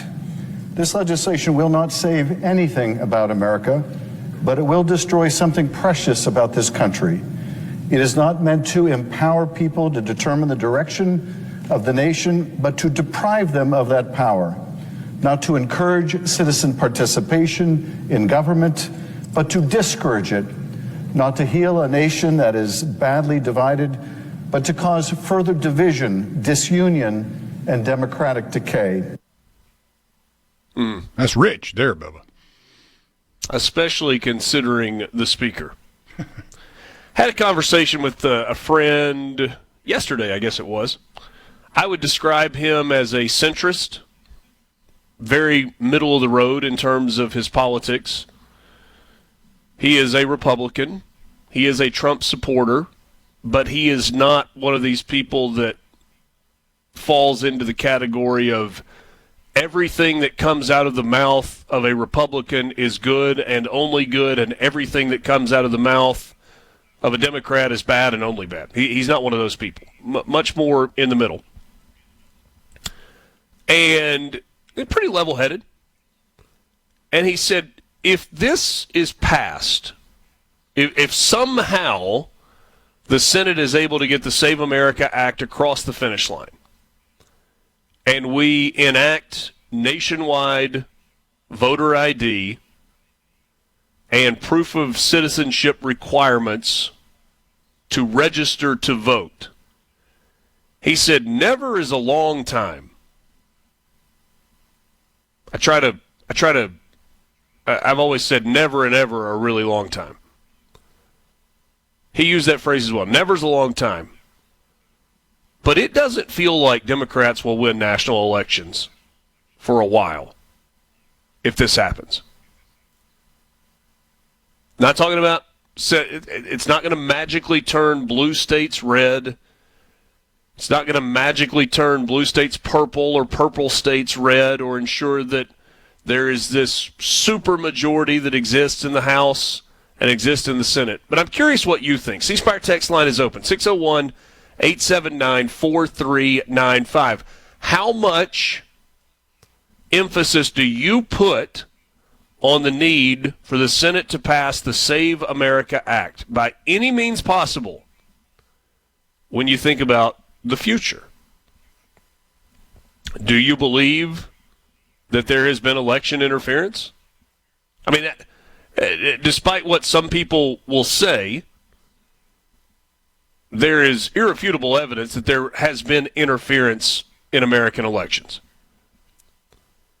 It is at best peculiar the way some of the ballot box counting turned out in Georgia and Pennsylvania, especially in the 2020 election. And lots of other stuff going on as well that made that 2020 election one of the more crazy ones of multiple generations. But do you believe that this is the silver bullet for Republicans? Do you believe that passing the Save America Act that would require voter ID and would require proof of American citizenship to be able to register as a new voter in the United States would fix the problems that we have? Would it keep Democrats out of the White House? C-Spire text line, 601-879-4395. Mike in Columbus, we had to have a law in writing that said dead people cannot vote. So, yes, I believe it is very necessary. Josh in Clinton says, I wonder how it will be enforced, especially in the blue states. Aren't states in control of the elections? Yes, states are responsible for the elections. And it's actually the next time that the Secretary of State, Michael Watson, is on with us, I want to talk to him about this because he has been reticent, I think, and I don't want to put words into his mouth, but he is very much on the side of states' rights and the constitutional mandate for states to run elections. But we also recognize that there are a lot of states that don't have voter ID in place, and that is a problem. Thomas in Greenwood. Let's see here. Did Clinton and Obama only win because of election fraud? Clearly, no. No. But the margins for them were, especially for Obama, were so overwhelming that wouldn't have mattered if there were fraud or not. But when you get into close elections, yeah, it absolutely makes a difference as to whether or not.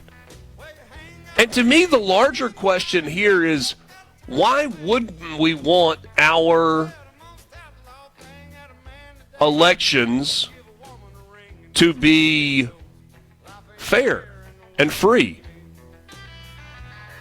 Like, couldn't you handle losing better if you know that you just lost straight up versus feeling like there was some tampering? From the Venable Glass Trap. The inside track on Mississippi politics. Yeah! Mornings with Richard Cross on SuperTalk, Mississippi. I'm no stranger to the rain. I can spot bad weather, and I'm good at finding shelter in a downpour. I've been sacrificed by brothers. More of your messages on the C-Spire text line, 601-879-4395. JW in Sunrise says, yes, Richard, they need to get it passed because it will stop all of the nonsense that has been going on. It's about keeping America American. Get a message that says this also ends mail-in voting in almost all circumstances. Doesn't completely end it, but the requirements for identification that go along with mail-in voting are pretty stringent. Let's see here. Hogman says, still not ID. And one of the most disingenuous parts of the Democrat messaging is, oh, it's so hard to get an ID. And we have heard them. I mean, honestly, it's racist. The messaging from Democrats on poor people and black people can't get an ID is patently racist.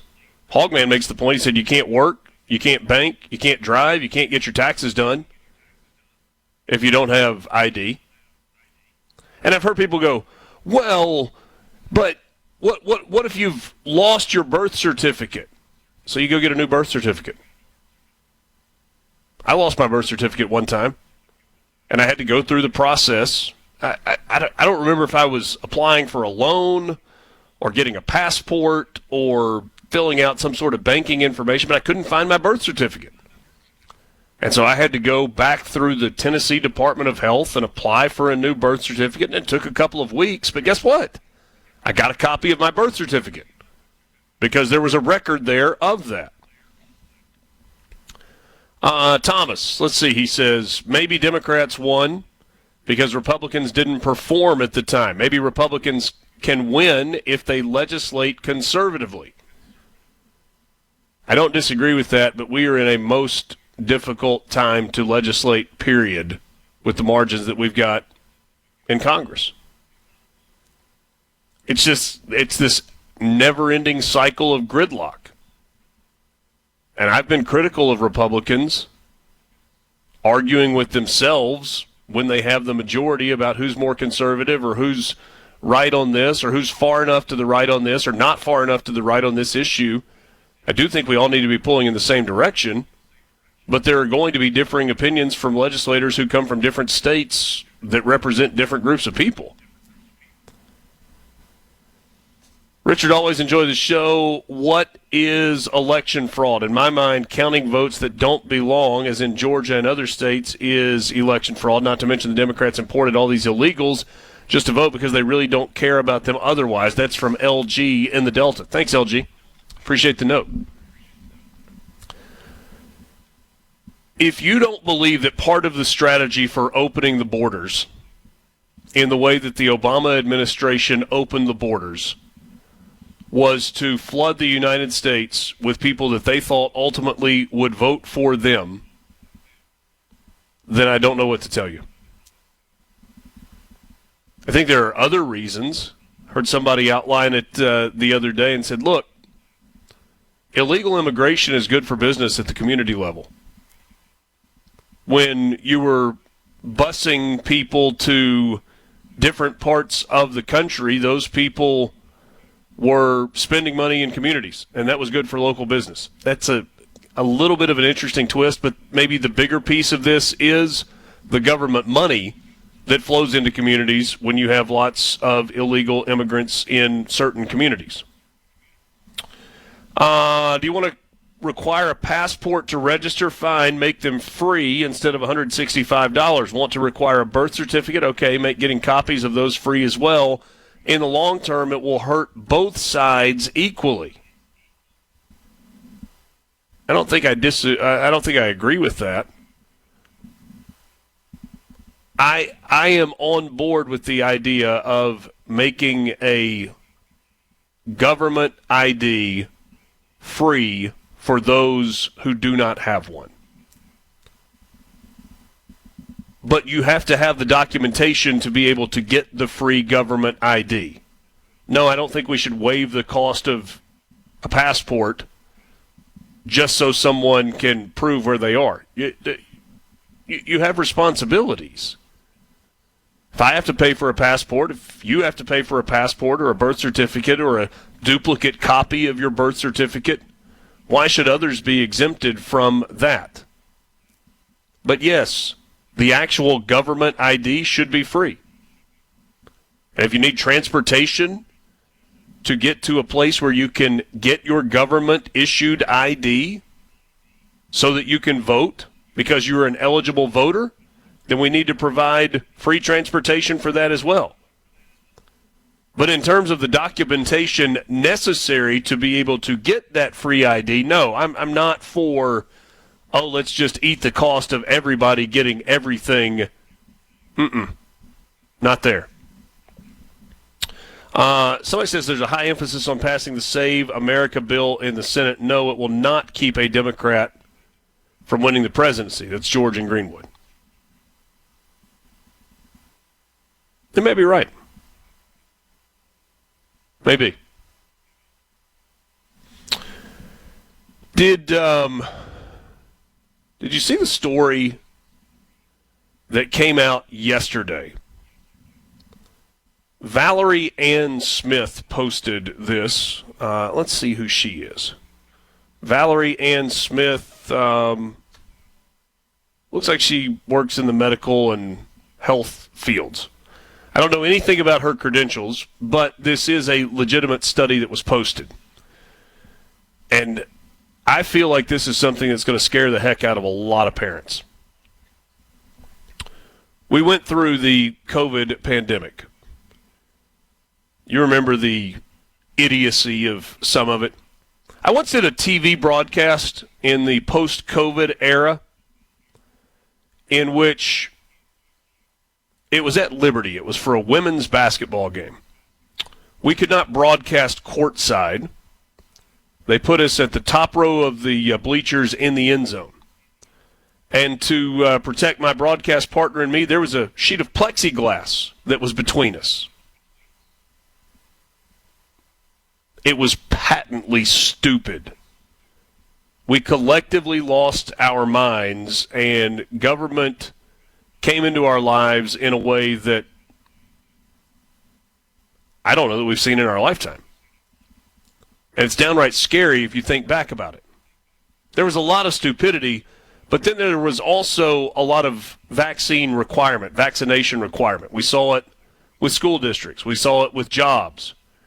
And as an adult, you had to make a decision. Am I going to take this or not? I might lose my job for not taking it. I knew people that worked for ESPN, some of them very, very public, that refused to be vaccinated with the either the Pfizer or the Moderna vaccine because they didn't know enough about it, and they lost their jobs. And that was something that they were willing to do. But it's a different story with kids, right? There are a lot of parents, thankfully, my wife included, who said, I don't love taking the vaccine for me. Richard, I don't love you taking the vaccine, but we're going to do it. We're going to do it for our older parents because it makes sense for the more vulnerable population. But this study involving 1.7 million children found that myocarditis and pericarditis only appeared in children who had received a COVID mRNA vaccine. In a group of 1.7 million tested children, not a single unvaccinated child in the group suffered from these heart-related problems.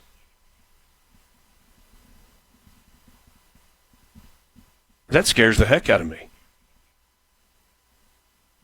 And here we are 6 years later, finding out what a lot of people, frankly, were saying at the time. No, this is a bad idea. Hey, this could lead to problems. There hasn't been enough testing on this. 1.7 million children in this test study, and not a single unvaccinated child in the group suffered from myocarditis or pericarditis. And it's two different things, right? The myocarditis is the thickening of the heart muscle. Pericarditis is the thickening of the membrane around the heart. And even a small amount of thickening of either of those can result in serious, serious problems. Study was called Open Safely, Effectiveness of COVID-19 Vaccination in Children and Adolescents. This is scary stuff. Really scary stuff. I'm afraid that we will continue to see effects of some of the decisions that were made and were forced upon us 5 years ago, 6 years ago, as we move forward. Penny Randall with Naval Air Station Meridian joins us next. We'll talk about wings over Meridian and more after this. From the Seabrook. Keeping Mississippi in the know, one morning at a time. Mornings with Richard Cross on SuperTalk Mississippi.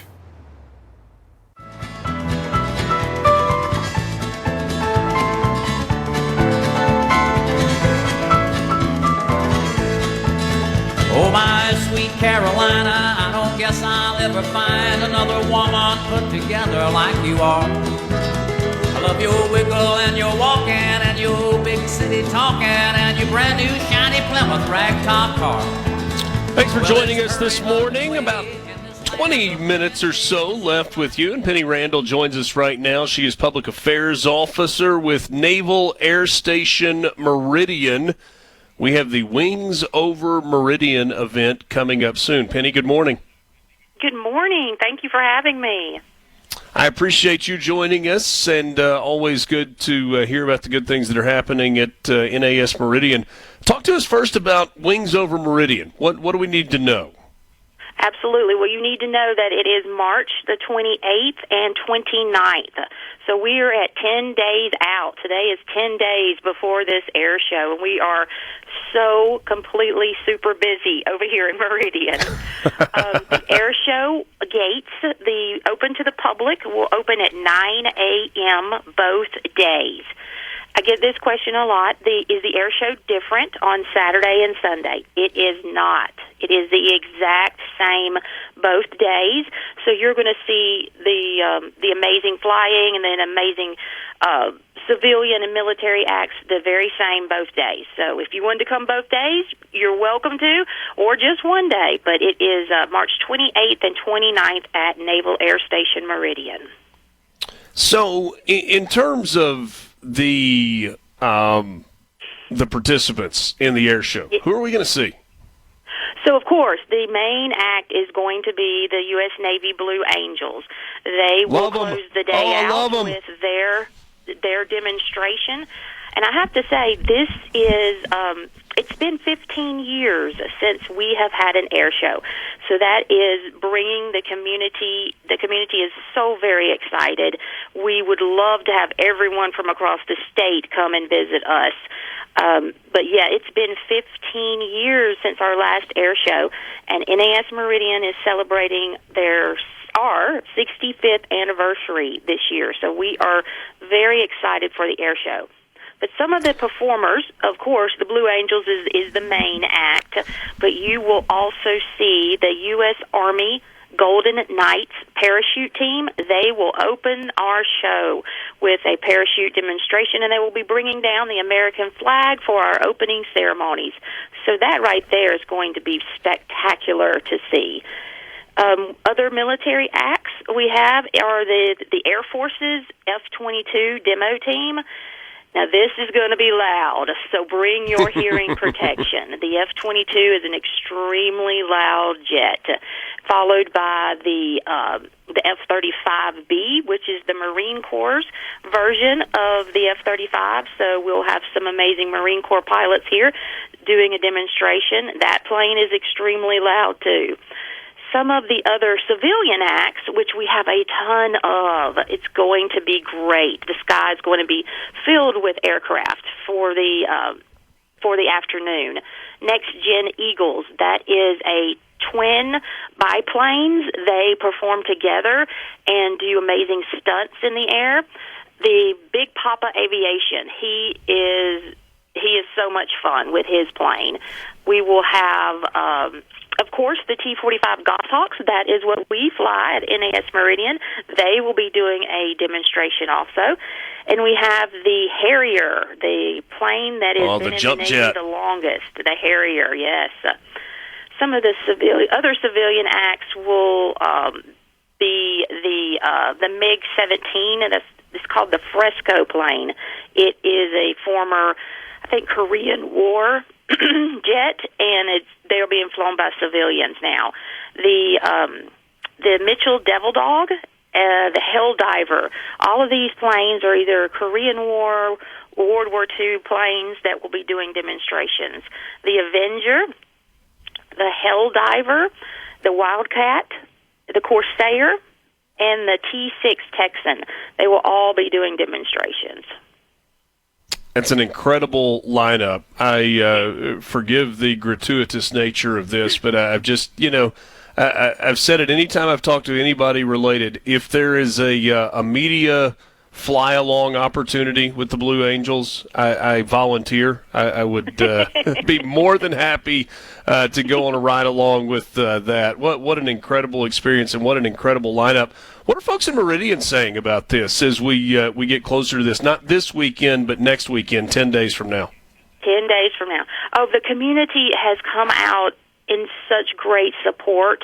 I have to do a shout out to our two presenting sponsors, which is the Meridian Airport Authority and East Mississippi Electric Power Association. They are our two presenting sponsors. But the community has turned out so supportive. We're expecting, 12 to 15,000 people a day is usually what we can fit. That's another thing we should talk about. Get here early. The gates open at 9 a.m. Our opening ceremony is at noon. But you need to get to NAS Meridian and park early. At some point, there may be a time when we can't take any more cars. So you need to come early. Do not wait till noon and think that you can get on. So there's going to be some parking restrictions. So we're talking about Saturday and Sunday, the 28th and 29th of March, so at the end of this month. What about tickets in terms of people that are coming into park? Is there a cost associated with this? Is this something that's free to the public? What do folks need to know? Okay, so it is free. Air shows are completely free and open to the public. There is some, and we want you to bring your lawn chair. That is what you need to bring, a lawn chair. And bring a chair. There will be many places for you to sit, but you need to bring a chair.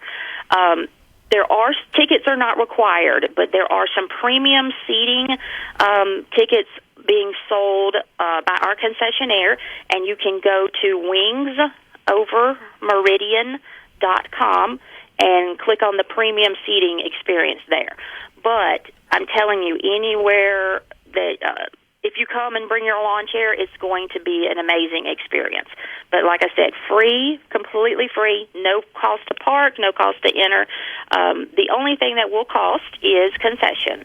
We will be selling a large variety of drinks and beverages and food. And we do have to say the concessionaire is cashless. He is only going to be taking credit cards. Okay. So make sure you have your debit card or your credit card to get you something to drink or eat. But everything else is completely free that is going on at the air show. All of the demonstrations, all of the fun kids zone. There's going to be an amazing kids zone for kids to experience. There's going to be a car show, so everything is free. Outstanding. If folks want to bring a cooler, pack a lunch, bring their own drinks, can they do that, or will that not be allowed? Let's go over what is permitted and prohibited. Very, very important. So what you can bring, what you can load in your car and bring in with you, is a clear bag. It can't exceed more than 12 inches by 12 inches. But this is like the bag you take to a football game, a college football game. You have to have a clear bag, okay? You can bring in a small diaper bag for babies, but anything that is not clear will be searched as you come through the entry control point, okay? You can bring in clear, sealed water bottles. This is just like a water bottle, plastic water bottle you get from Walmart. You can't bring in all your Yeti cups or anything like that. It has to be a clear water bottle. You can bring your chair. Please make sure you bring your chair or a blanket to put down. So people need to realize that this is a flight line. It is nothing but concrete, okay? So it's a little bit warmer down there, and you need to bring sunscreen because no umbrellas or pop-up tents are allowed. Okay, so make sure you bring your camera. You're allowed to bring your child stroller and wagons that you can pull your kids in. Make sure you bring in binoculars. That's a great thing in an air show. And hearing protection. Like I said, some of the demonstrations will be extremely loud. So bring some hearing protection for your kids. The little earphones that go over their ears. You just want to be safe with that. So those are some of the things you can bring, okay? All right. Now let's talk about what you cannot bring. So everyone will park on one of our runways, our south runway to be exact, and there will be buses that will be stopping at pickup points you can hop on a bus and bring you to the entry control point where there will be metal detectors. Everyone will walk through metal detectors and get screened by security. If you have a bag, it will be looked in and inspected.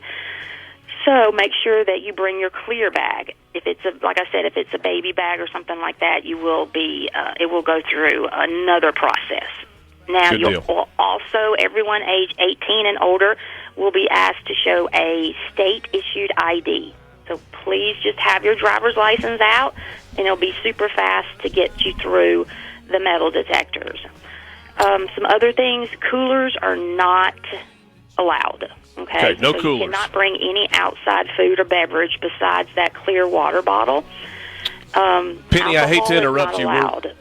No alcohol, important to know there as well. I hate to interrupt you. We're up against a break. For all of this information, you can go to the website, wingsovermeridian.com, wingsovermeridian.com. Going to be a great event. Penny, thanks so much for your time and for the update. Absolutely, thank you. We'll see you soon. Mornings with Richard. From the Venable Glass Traffic. Know where the news is going next. Mornings with Richard Cross on SuperTalk, Mississippi. There's speed trap overhead, sound of town, but no local yokel gonna shut me down. 'Cause me and my boys got this rig unwound, and we'll come 1,000 miles from a guitar town. A couple of you on the C-Spire text line have asked about the study that I referenced prior to our conversation with Penny. That was the study on myocarditis and pericarditis on vaccinated versus unvaccinated children. It is open safely, effectiveness of COVID-19 vaccination in children and adolescents. If you Google Open Safely COVID-19, I think you'll find a link to it on the NIH library website. So I'm not going to read the entire abstract, but a couple of things. So they assess the safety and effectiveness of the first and second dose BNT 162b2 COVID-19 vaccination offered as part of the national COVID-19 vaccine rollout from September 2021 in children and adolescents in England. The conclusion they arrived at, and this is part of the abstract, that vaccination in adolescents reduced COVID-19 A&E attendance and hospitalization, although the outcomes were rare. Protection against positive SARS-CoV-2 tests were transient. You can read into it what you want. But the big takeaway is of the 1.7 million children that were tested, none of the non-vaccinated children had incidences of myocarditis or pericarditis. Staggering information.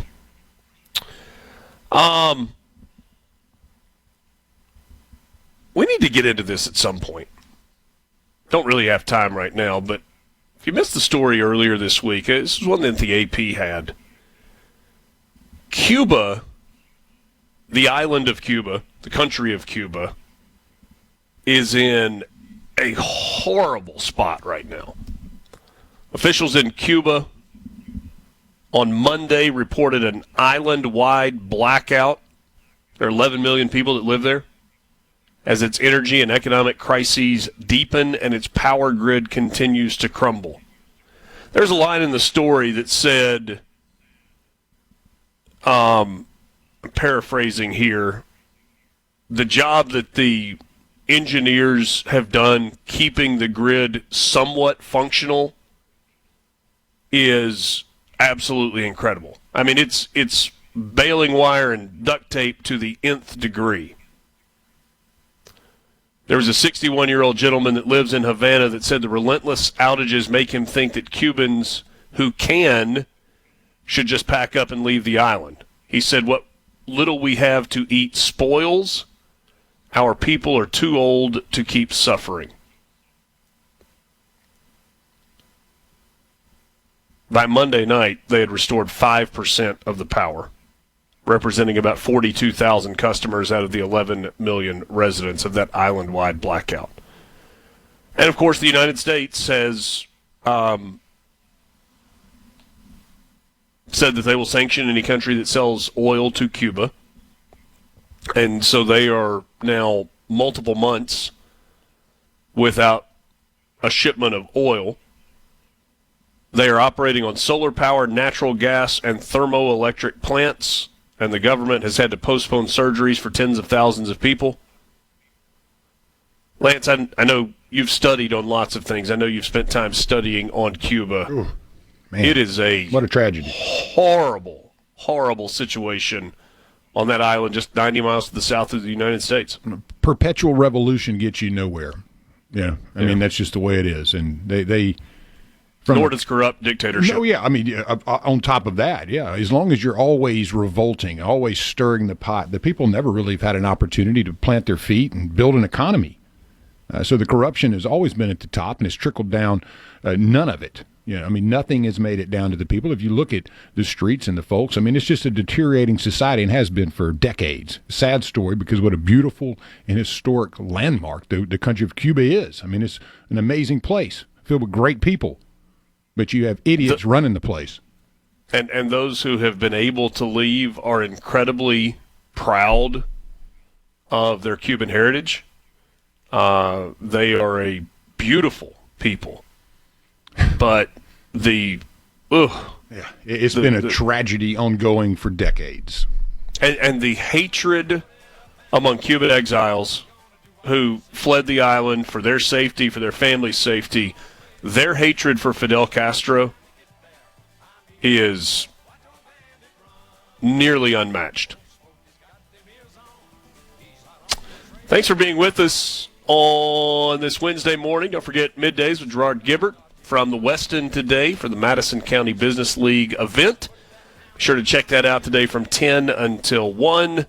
Rebecca comes along at 2 o'clock, and then Sports Talk Mississippi this afternoon from 3 until 6. Lance, thank you, sir. Man, I just hope you have a great day. Be safe getting home, too. I look forward to being back in Mississippi tomorrow morning. Thanks for joining us. Mornings with Richard Cross. SuperTalk Mississippi, presented by Community Bank. Online at communitybank.net. Hope you have a great Wednesday. A SuperTalk Mississippi media production.